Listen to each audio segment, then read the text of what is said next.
The speaker tonight is a very close personal friend of mine, and he's considered by those of us in the know as the modern-day Robert Greene Ingersoll. Before I bring him on, and I talked with him beforehand, I'm going to tip with you one of the secrets he's told me as I've begun to debate God's existence around North America.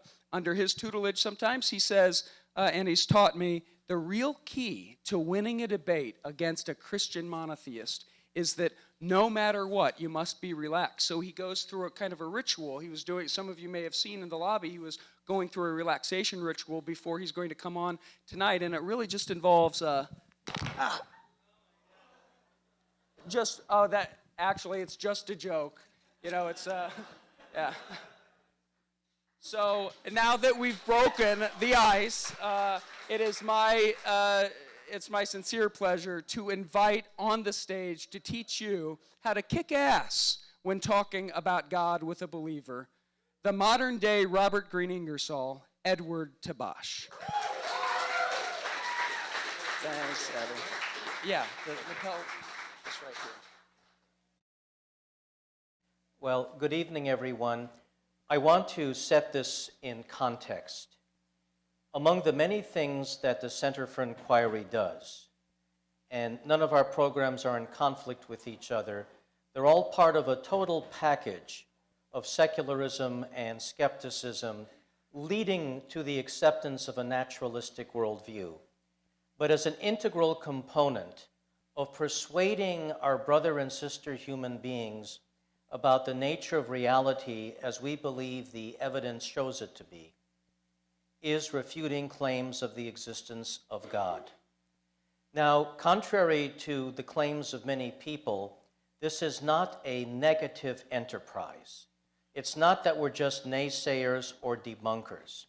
It's that if we are going to achieve a world in which secular values and ethics based on reason and human experience hold sway, we need to refute the claim that an all-powerful, all-good, all-knowing supernatural being exists.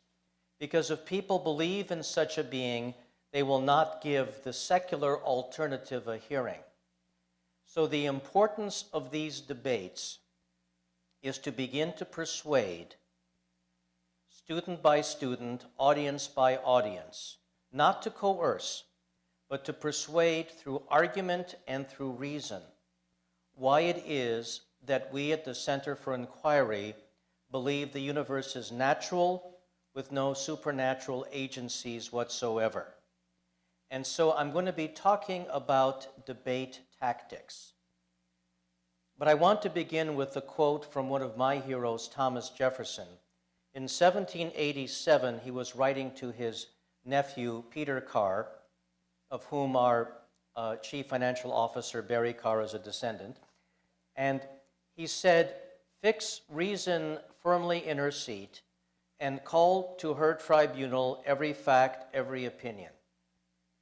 Question with boldness even the existence of God, because if there be one, he would much prefer the homage of reason to that of blindfolded fear."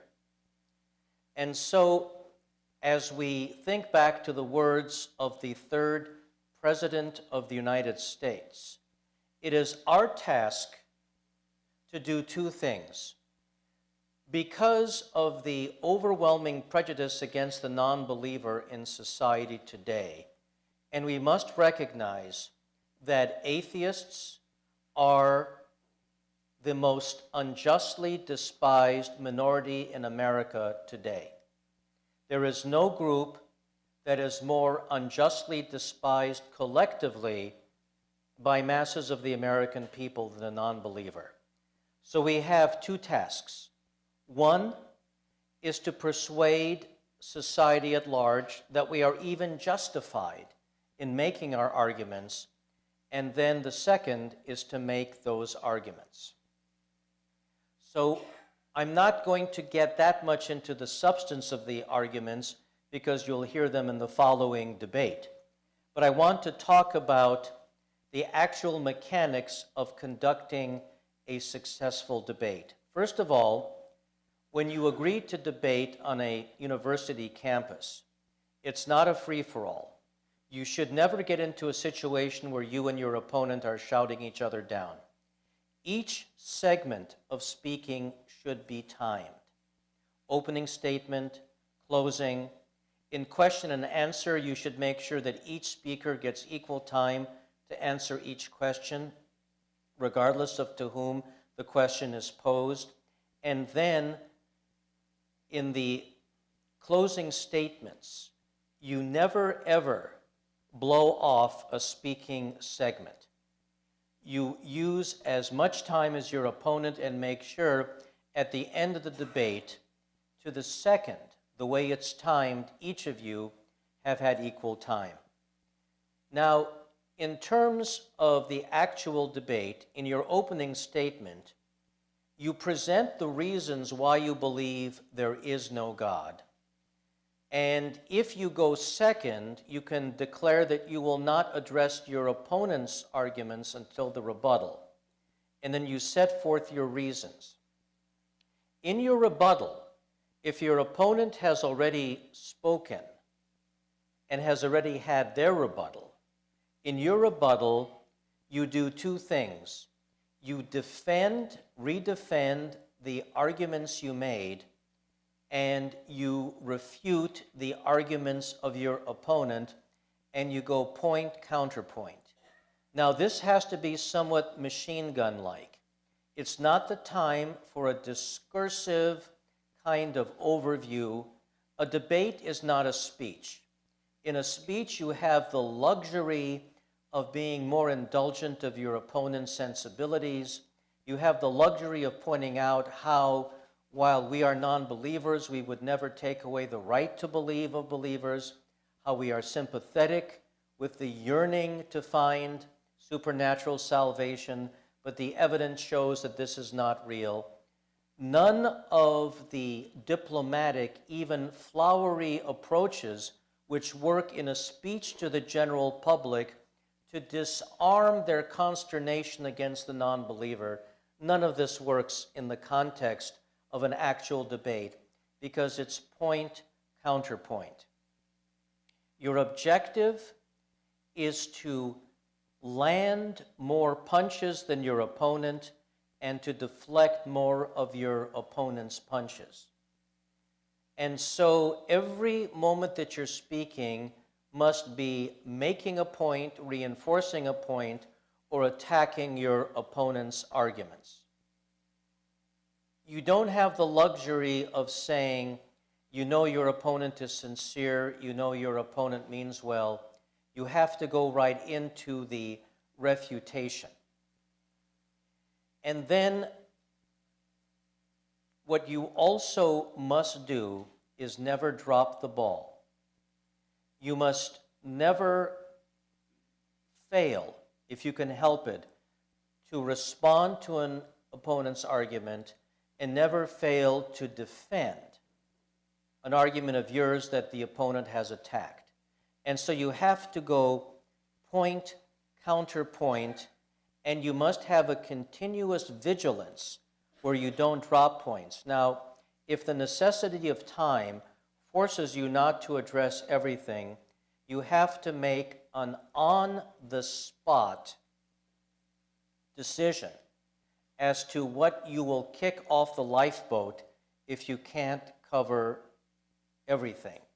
And that decision should be based on what is necessary for you to ultimately get over and which of your opponents are the most important to refute. The other thing is that it will take a lot of time and devotion to master the arguments as to why God does not exist and to counter the arguments of those who claim God does exist. This is something that is a never-ending process. Now, I am unique in the Does God debate circuit because I do not have a PhD in philosophy. I am by training and profession a lawyer.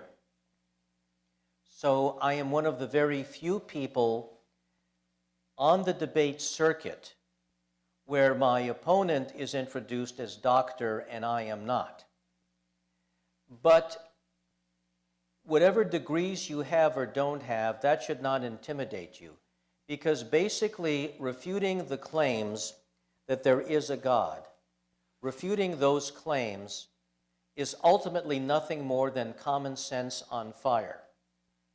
Nobody would believe in most supernatural claims. If I went to the average blue-collar worker here in Erie County and said, I didn't take an airplane from Los Angeles, I flapped my arms and bodily flew, they would not believe me. And even though they wouldn't use sophisticated arguments against the supernatural, they would know that through their common experience, paranormal events like that do not occur. It is the task of the atheist debater, and I personally do not shy away from the word atheist, I embrace it, because all it means is that I am without a belief in God. The task of the atheist debater is to show that the common sense rejection of the overwhelming majority of paranormal claims also applies to the claim that God exists, and that claims of the supernatural are not except for social and political reasons, but they are not intrinsically and intellectually more worthy of respect just because they are shrouded in the cape of religion. So, from an intellectual standpoint, you need to try to get your audience to the level where they understand that except for emotional reasons, which are not really valid in a dispassionate search for truth, that the claim that someone can project their consciousness out of the body is no greater or lesser a paranormal claim than that a dead man resurrected 2,000 years ago, and if you don't believe in him, you suffer eternally in some parallel dimension. There is really no difference in the supernatural claims of religion or the supernatural claims of pseudoscience or the New Age. On my way to becoming an atheist, I spent 25 years as a New Age seeker and went to such extents as meditating all night long in the blazing deserts east of San Diego with scorpions crawling everywhere, or standing in the ocean off the island of Maui trying to drink in the life force energy from the ocean. And when I would tell this to people, everybody would laugh, including religionists. But meditating all night long in a scorpion-filled desert,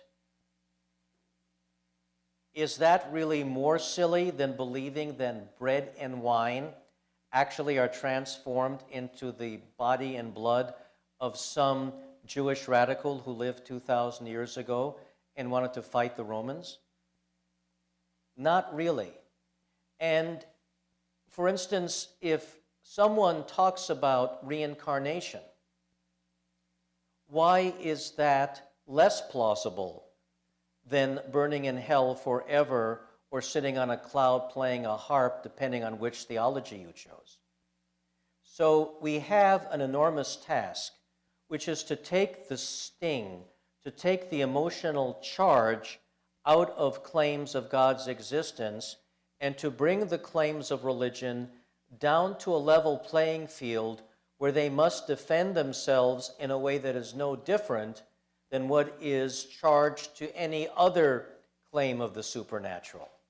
It's a very, very important point.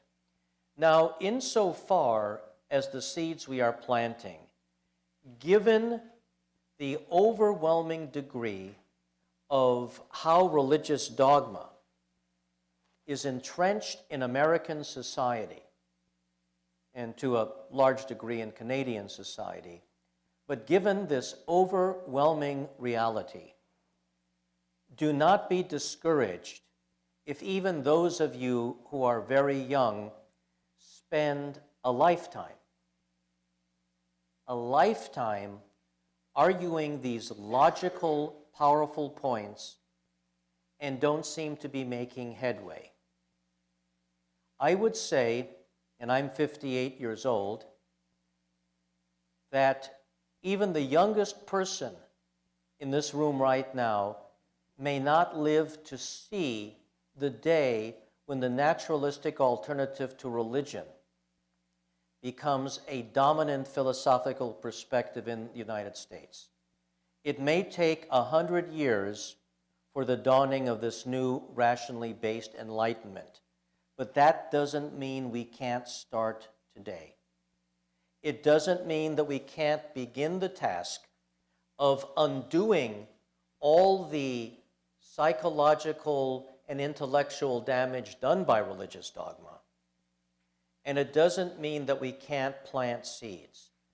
There is nothing wrong with being part of a social intellectual movement that is so just, but is starting from so low on the social pecking order that you will not live to see the fruition of your work. There is nothing and should be nothing disheartening about the fact that the intellectually sound responses to supernatural claims may take at least a century more to gain a foothold in the consciousness of North American society. That should not be discouraging. It should embolden you to understand that some social reform is so vast and requires such a colossal sea change in the mentality of the public that you have to begin at a very low point and plant seeds that begin to sprout as the decades pass. Because it's very discouraging for some of our people who've been at it for many years when the overwhelming majority of members of society still believe that people who believe differently will go to hell, or that everything happens for a divinely ordained reason, or that there is heaven or hell or some other kind of afterlife. It's very easy to understand why teaching people why religion is wrong is the equivalent of trying to psychologically wrench out of the hands of a drowning person the one piece of driftwood that keeps them afloat in the ocean. It's very understandable how it is that people will cling to their last hope of actual immortality, how people will cling to their last hope of supernatural salvation from a very uncertain and frightening world, and yet it falls to us over time, over decades, to explain why these cherished hopes of transcendental eternal salvation are illusory. It is a difficult task, but it is a necessary one if society is going to break free of supernatural superstitions and evolve intellectually. But again, I must re-emphasize that this involves two tiers of activity. One, of course, is formulating the arguments. The other is gaining social acceptability for even making those arguments. Also, you cannot be disheartened by the fact that the other side is producing a plethora of PhD philosophers whose entire lives are devoted to defending the fundamentalist Christian viewpoint with intricate and ever more elaborate arguments. And so if you think you have come up with the help of our professional philosophers and those of us who engage regularly in these debates, if you think you have come up with the definitive refutation of an argument, only to see a Christian philosopher come up with a more elaborate refutation of that argument, don't be discouraged. Because there are now more than ever academic philosophers engaged in the task of defending the conventional and even fundamentalist claims of religion. The only way we can do something about that is to do the gritty work necessary to respond to their arguments. But we can't let that bring us down. The fact that a number of theists will actually lose, atheists will lose debates to theists who might be better at debate or might have done their homework more, is not something that we can change. So you must be confident in the truthfulness of the naturalistic worldview versus the supernatural worldview, and never give up on refining your arguments, studying, communicating with our debaters, with our philosophers. Also, getting up in front of large numbers of people and directly debating someone with a PhD in philosophy on whether or not God exists is not for everyone. Not all of you have to do this. You are not failing our movement if you choose not to do this. Not everyone can be expected to go up against someone with a PhD in physics or philosophy and debate why it is that apparent order in the universe is a result of random forces and not an intelligent being that explicitly designed it that way. Not all of you have to spend years learning how to refute the first cause argument as reformulated by some of today's Christian philosophers and then debate those philosophers in public, one-on-one. Not all of you have to do this, but it is important that you support those who do this kind of thing, and that as activists for the Center for Inquiry, as best you can, you try to keep up on these arguments. But if, for instance, some other aspect of what we do is something you're more comfortable with, you can pick and choose. My only purpose is to say that whatever CFI does, an integral component of its mission must always be having a number of us go out there to refute the claims that a supernatural God exists. But who from within our ranks will do this is to be determined as time goes on. So again, please feel no pressure that it must be you. Feel no pressure that within the next year you have to go on to a major college campus and debate a major religious philosopher. But if you are so inclined, understand the work involved, and whether you engage in this work or not, please appreciate the importance of it. Because only by intellectual combat against the purveyors of religion will we stand a fighting chance of teaching the world why it is that the world is natural and not supernatural. So at this point, I'd like to thank you for your attention, and I'll take questions.